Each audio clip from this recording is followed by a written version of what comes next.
چشم بره لباس گرم دکنیم. ابوالفضل ریخت و پاشم نکنیم. امی خانه کشته که گرمه بنه. یک مش کلوش خانه و چند تهیمه. یک دست سوال می مغزره یک سره. تو ما جواب بدی که آخر چره؟ و شونی که لباسشون برنده گردنن خانه من تو مون بکنده. خانه دارن ممحسن باغت حمام و دستشویی امی خانه قد. و شون تو هیچی نگونی چره؟ و شون خون خیالی رنگین تره. اما هم که پرزن از حکیم حتما خیر و خوشی امی به ای سقدغن. اما جهندم به درک وا بدی امی گوله حکش و شون هدی. پیل پیل ترون گب زین منی امی سرم منت نینی تو چنی. تنی که می تو قشنگ گب زنی.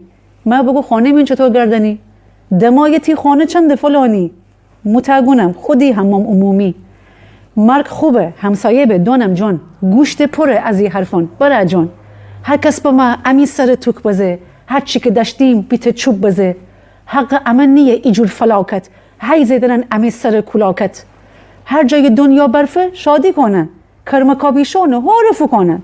اما ایر برف که به ما رسوایی. بی برقی و بی آبی و سرمایی. امی ذخایر انرژی پره. ندانم ده ساده رکانن کره.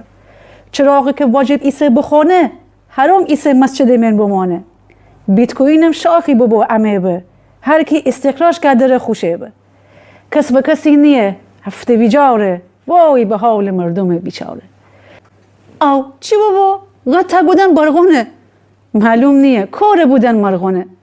ایسه بنیشیم همه دست به دعا. انی نیا بکن امر خدا.